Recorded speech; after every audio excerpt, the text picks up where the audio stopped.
Hi అండి, నమస్తే. Welcome back to my channel. ఇవాల్టి వీడియోలో నోరూరించే కమ్మటి రవ్వ బేసిన్ లడ్డూలను ఎలా చేయాలో చూపిస్తాను.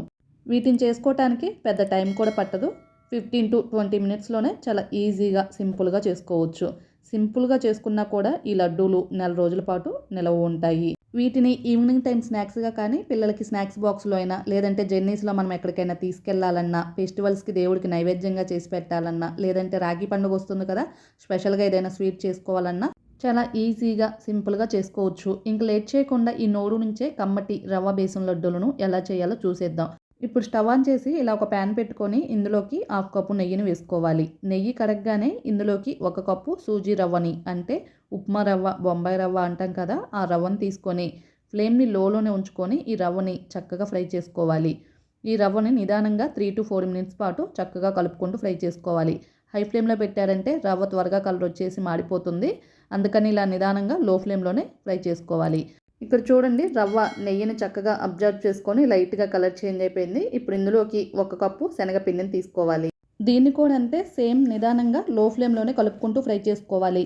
హై ఫ్లేమ్లో ఫ్రై చేశారంటే శనగపిండి త్వరగా కలర్ వచ్చేసి చేదొచ్చేస్తుంది. ఇలా నిదానంగా లో ఫ్లేమ్లోనే ఫ్రై చేసుకోవాలి.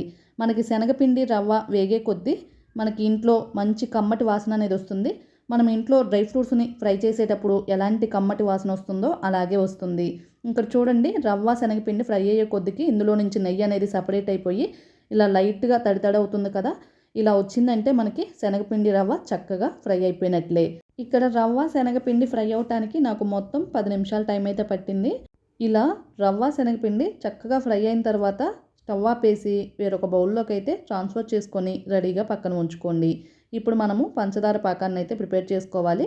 ఇప్పుడు స్టవ్ ఆన్ చేసుకొని ఇలా ఒక ప్యాన్ పెట్టుకొని ఇందులోకి 1 కప్పు పంచదారను వేసుకోవాలి. అలాగే 1/2 కప్పు నీళ్ళను కూడా వేసుకొని ఫ్లేమ్ని లోలోనే ఉంచుకొని నిదానంగా కలుపుకుంటూ ఉండాలి. ఇక్కడ మనం తీసుకున్న 1 కప్పు శనగపిండి, 1 కప్పు రవ్వకి కప్పు పంచదార కరెక్ట్గా సరిపోతుంది.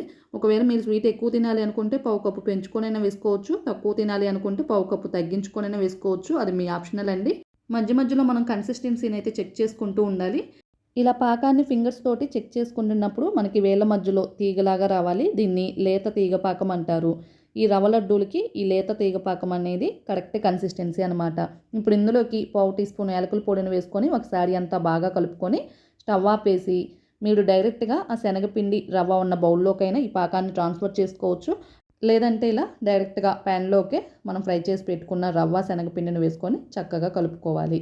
ఇలా ఉండలేమీ లేకుండా చక్కగా కలుపుకొని మూత పెట్టేసి 7-8 మినిట్స్ పాటు అలాగే వదిలేయాలి. 7-8 మినిట్స్ తర్వాత ఇలా మూత తీసి చూస్తే చూడండి, రవ్వ అనేది పంచదార సిరప్ను బాగా అబ్జర్వ్ చేసుకుంది. అలాగే కొంచెం గట్టి పడిపోయింది కదా. ఇప్పుడు ఇలా గరిటెతోటి కింద నుంచి పైకి బాగా కలుపుకోవాలి. ఈ రవ్వ శనగపిండి మిశ్రమం అనేది మరీ వేడనేది చల్లారకూడదు. కొంచెం గోరువెచ్చగా ఉన్నప్పుడే మనం లడ్డూలుగా చేసుకోవాలి. ఆరిపోయిందంటే లడ్డూలు చేసుకోవడం కష్టమవుతుంది. ఇక్కడ నేనైతే కొన్ని డ్రై ఫ్రూట్స్ని వేసుకుంటున్నాను. ఇది పూర్తిగా ఆప్షనల్ అండి. మీకు నచ్చితే వేసుకోవచ్చు, లేదంటే స్కిప్ చేయవచ్చు. ఇలా డ్రై ఫ్రూట్స్ వేసుకొని బాగా కలుపుకొని మన చేతులకు నెయ్యిని అప్లై చేసుకొని ఈ రవ్వ శనగపిండి మిశ్రమాన్ని కొంచెం కొంచెంగా చేతిలోకి తీసుకొని మీకు లడ్డు ఏ సైజులో కావాలనుకుంటున్నారో చూసుకొని పెద్దగా కావాలంటే పెద్దగా చేసుకోవచ్చు, లేదంటే ఇలా మీడియంగా కావాలంటే ఇలా మీడియం సైజులో అయినా చేసుకోవచ్చు. చూడండి, ఇక్కడ లడ్డూలు అయితే చక్కగా వస్తున్నాయి కదా.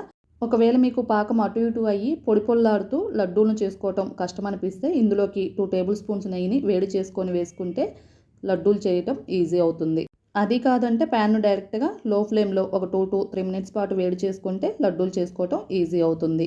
అది కూడా కాదు అంటే ఇందులోకి 2 టేబుల్ స్పూన్స్ గోరువెచ్చటి పాలను వేసుకుంటూ లడ్డూలు చేసుకుంటే ఈజీగా వస్తాయి. ఒకవేళ మీరు పాలను వేసుకొని చేసుకున్నట్లయితే ఈ లడ్డూలను వారంలోపే తినేయాలి, లేదంటే స్మెల్ వచ్చేస్తాయి. ఈ టిప్స్ పాటిస్తూ చేస్తే లడ్డూలు చాలా చక్కగా వస్తాయి. ఇలా లడ్డూలన్నింటినీ చేసుకొని ప్లేట్లోకి తీసుకోవాలి.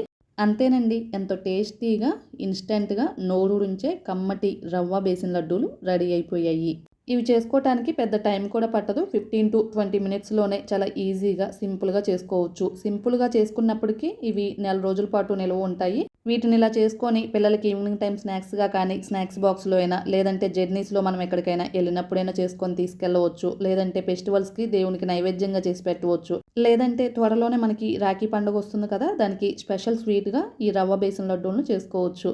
ఇంకా లేట్ చేయకుండా మీరు కూడా ఈ కమ్మని నోరూరించే రవ్వ బేసన్ లడ్డూలను ఒకసారి ట్రై చేసి టేస్ట్ ఎలా వచ్చాయో కామెంట్ బాక్స్లో మీ ఫీడ్బ్యాక్ని తెలియచేయండి. మీకు ఈ వీడియో నచ్చితే లైక్ చేయండి.